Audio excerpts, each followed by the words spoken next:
اسلام میں والدین کو اور خاص طور پر والدہ کو ایک بہت ہی اونچا مقام دیا گیا ہے۔ آج ہم اسی تعلیم کی گہرائی میں جائیں گے اور سمجھیں گے کہ اس کی بنیاد کیا ہے۔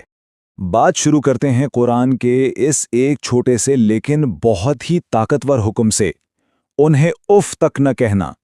یہ صرف 2 لفظ نہیں ہیں، یہ احترام کی وہ حد مقرر کر دیتے ہیں جس سے نیچے جانے کی اجازت ہی نہیں ہے۔ قرآن میں ایک بڑی دلچسپ چیز ہے جو بار بار دہرائی جاتی ہے، وہ یہ کہ جہاں بھی اللہ کی عبادت کا حکم آتا ہے، اکثر اس کے فوراً بعد والدین سے اچھے سلوک کا حکم بھی آ جاتا ہے۔ یہ کوئی اتفاق نہیں ہے۔ تو یہاں 2 بنیادی ستون قائم کیے گئے ہیں۔ پہلا، صرف اللہ کی بندگی کرو، اور دوسرا، اپنے والدین کے ساتھ بہترین سلوک کرو۔ ان دونوں کو اس طرح جوڑنا یہ بتاتا ہے کہ ایمان میں والدین کا احترام کتنا مرکزی حیثیت رکھتا ہے۔ لیکن یہ احترام صرف دل کی بات نہیں ہے، اس کا عملی اظہار بھی ضروری ہے۔ ہمیں ہدایت دی گئی ہے کہ ان سے عزت سے بات کریں، ان کے سامنے عاجزی اور انکساری سے جھک کر رہیں، کبھی اونچی آواز میں بات نہ کریں، اور ہمیشہ ان کے لیے یہ دعا کرتے رہیں کہ اے میرے رب، ان پر ویسا ہی رحم فرما جیسا انہوں نے میرے بچپن میں مجھ پر کیا۔ اب والدین میں سے بھی آئیے اپنی توجہ خاص طور پر والدہ کی طرف کرتے ہیں۔ اسلام میں والدہ کی قربانیوں کو ایک منفرد درجہ دیا گیا ہے جو انہیں ایک بہت ہی خاص مقام عطا کرتا ہے۔ والدہ کی قربانیوں کا یہ سفر شروع کہاں سے ہوتا ہے؟ یہ اس جسمانی مشقت سے شروع ہوتا ہے جب وہ اپنے بچے کو اپنے پیٹ میں پالتی ہیں۔ یہ ایک ایسا بوجھ ہے جسے صرف اور صرف وہی اٹھاتی ہیں۔ اور قرآن اس حالت کو بیان کرنے کے لیے کیا خوبصورت الفاظ استعمال کرتا ہے، کمزوری پر کمزوری جھیل کر۔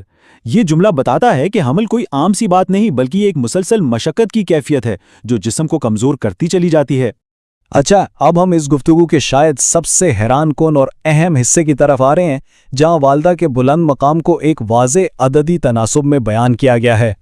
ایک صحابی نے پیغمبر اسلام سے ایک بہت ہی بنیادی سوال پوچھا کہ میرے اچھے سلوک کا سب سے زیادہ حقدار کون ہے؟